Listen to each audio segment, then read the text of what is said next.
Morning student. Previous video class में हमने सृजन पाठ्यपुस्तक का चैप्टर 13 सफल प्रजातंत्र के लिए आवश्यक बातें स्टार्ट किया था, जो कि डॉक्टर भीमराव अंबेडकर के एक भाषण का अंश है। हमने इस चैप्टर को रीड कर लिया था। आज हम इस चैप्टर के क्वेश्चन आंसर स्टार्ट करते हैं। सबसे पहले जो वेरी शॉर्ट टाइप से जो क्वेश्चन आंसर है वो देखिए। फर्स्ट क्वेश्चन है, सत्तारूढ़ से आप क्या समझते हैं? आंसर है, चुनाव में बहुमत प्राप्त दल या लोग जब शासन संचालन करते हैं तब उसे सत्तारूढ़ कहा जाता है। नेक्स्ट क्वेश्चन है, क्वेश्चन नंबर सेकंड, किसी समय सरकार बदलते ही सरकारी कर्मचारी बदलने अथवा अठा देने की परंपरा किस देश में थी? आंसर है, इस तरह की परंपरा अमेरिका में थी कि जैसे ही सरकार बदलती थी कर्मचारी भी बदल दिए जाते थे या हटा दिए जाते थे। नेक्स्ट क्वेश्चन है थर्ड, जब 13 अमेरिकी उपनिवेशों ने बगावत की तब उनका नेता कौन था? आंसर है, बगावत करने वाले 13 अमेरिकी उपनिवेशों का नेता जॉर्ज वॉशिंगटन था। यहाँ होते हैं वेरी शॉर्ट टाइप से क्वेश्चन आंसर कंप्लीट। जो नेक्स्ट है वो है शॉर्ट टाइप से question answer. First question number है, जॉर्ज वॉशिंगटन ने तीसरी बार अमेरिकी राष्ट्रपति बनने से इनकार क्यों कर दिया? आंसर लिखेंगे, जॉर्ज वॉशिंगटन के नेतृत्व में अमेरिका स्वतंत्र हुआ था और वहाँ का संविधान लिखा था।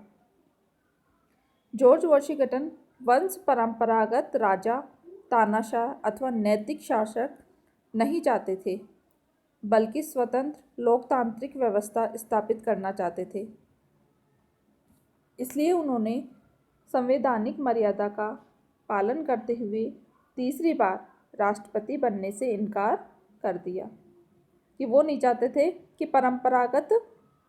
वंश परंपरागत चलता रहे या तानाशाह वाला जो शासन है वो हो जाए। इसलिए उन्होंने स्वयं ने ही राष्ट्रपति बनने से मना कर दिया।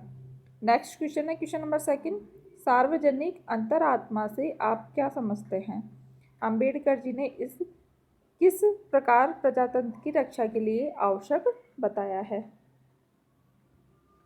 आंसर है, सार्वजनिक अंतरात्मा का अर्थ है बिना भेदभाव किसी अत्याचार के विरुद्ध एक मत होना, अर्थात सभी सदस्यों को जाति, धर्म, वर्ग आदि का अंतर भुलाकर किसी अन्याय के विरुद्ध एक मत होना। इस तरह अन्याय का शिकार हुए व्यक्ति को अन्याय से बचाने के लिए भेदभाव मुक्त होगा, उसके साथ खड़े हो जाना ही सार्वजनिक अंतरात्मा है। सार्वजनिक अंतरात्मा के अभाव में हम अपने ही देश में कैदी बनकर रह जाएंगे। अल्पमत वालों पर अत्याचार बढ़ेगा तथा बहुमत वाले उसकी सहायता नहीं करेंगे, जिससे विद्रोह की भावना बढ़ेगी और प्रजातंत्र के लिए खतरा पैदा हो जाएगा। अतः प्रजातंत्र को सफल बनाने के लिए सार्वजनिक अंतरात्मा का होना अति आवश्यक है। नेक्स्ट क्वेश्चन है, क्वेश्चन नंबर थर्ड, इंग्लैंड में विरोधी पक्ष के लिए क्या क्या सहूलियत व सुविधाएं हैं? सफल प्रजातंत्र के लिए आवश्यक शर्तें पाठ के आधार पर बताइए। आंसर लिखेंगे, इंग्लैंड के विरोधी पक्ष के लिए यह सहूलियत है कि विरोधी पक्ष के कार्य को चालू रखने के लिए विरोधी पक्ष के नेता को सरकारी खजाने से वेतन दिया जाता है। उसे एक सेक्रेटरी दिया जाता है। उसे कई सांस्कृतिक लेखन तथा दूसरे कर्मचारी दिए जाते हैं। लोकसभा भवन में उसके लिए एक कमरा रहता है जिसमें वह अपना कार्य चलाता है। विरोधी पक्ष का नेता सरकार की गलतियों की ओर निर्देश करता है तथा शासन तंत्र में कमियां निकालने के लिए छूट रहती है। यहाँ होते हैं शॉर्ट टाइप से क्वेश्चन आंसर कंप्लीट। जो नेक्स्ट क्वेश्चन है वो है लॉन्ग टाइप से। लॉन्ग टाइप का जो क्वेश्चन नंबर फर्स्ट है वो है डॉक्टर भीमराव अंबेडकर के अनुसार सफल प्रजातंत्र के लिए किन किन बातों पर ध्यान देना जरूरी है। आंसर लिखेंगे डॉक्टर भीमराव अंबेडकर के अनुसार सफल प्रजातंत्र के लिए निम्न बातों पर ध्यान देना जरूरी है। फर्स्ट है प्रजातंत्र के शासन के लिए प्रत्येक 5 वर्ष में चुनाव द्वारा प्रतिनिधियों का चयन किया जावे। नेक्स्ट सेकंड पॉइंट है विरोधी पक्ष के नेता को राजकोष से वेतन और अन्य सुविधाएं दी जाए।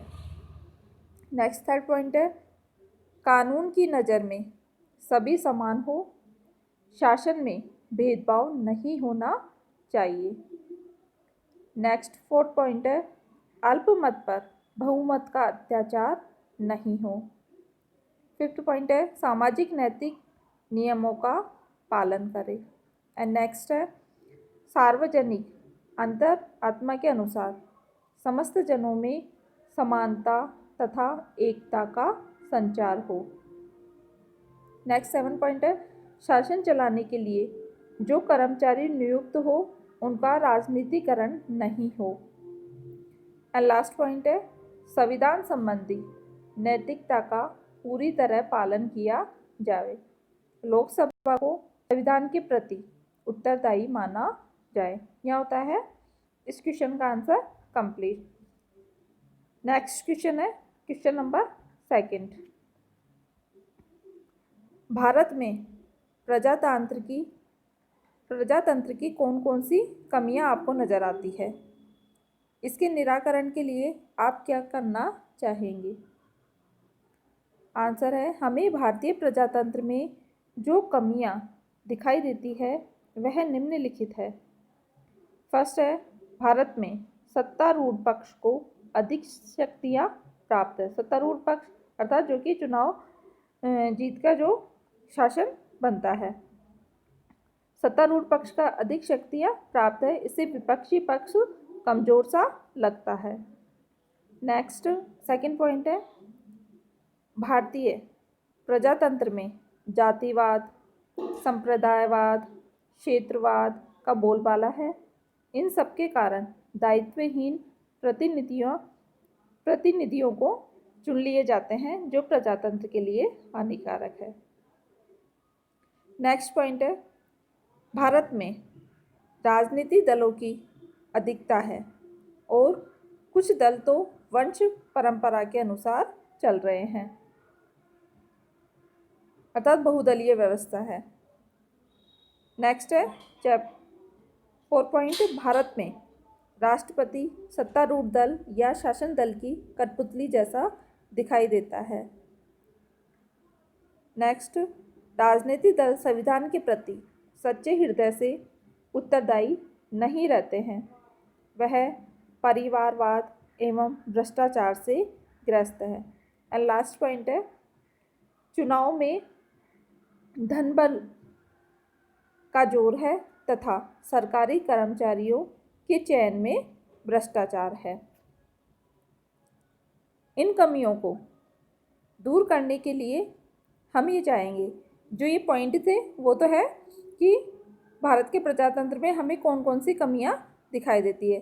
अब हम इनके दूर करने के लिए क्या करना चाहेंगे, वो है कि इन कमियों को दूर करने के लिए हम यह चाहेंगे कि अयोग्य जनप्रतिनिधियों को 5 वर्ष से पूर्व वापस बुलाने की व्यवस्था हो, सशक्त विरोधी पक्ष हो तथा विरोधी पक्ष के नेता को सरकारी खजाने से वेतन मिले और सुविधाएं दी जाएं, राष्ट्रपति को अधिक शक्तियां दी जाए, बहुदलीय व्यवस्था कम हो। इसके अतिरिक्त हम देश की जनता को जाति धर्म के आधार पर मतदान न करने के लिए प्रेरित करें तथा क्षेत्रवाद, जातिवाद, भ्रष्टाचार एवं आर्थिक विषमता पर अंकुश लगाना चाहिए। यहाँ होते हैं इस चैप्टर के क्वेश्चन आंसर कंप्लीट। आप सभी को ये क्वेश्चन आंसर राइट करने हैं। कल की क्लास में हम अपना न्यू चैप्टर स्टार्ट करेंगे।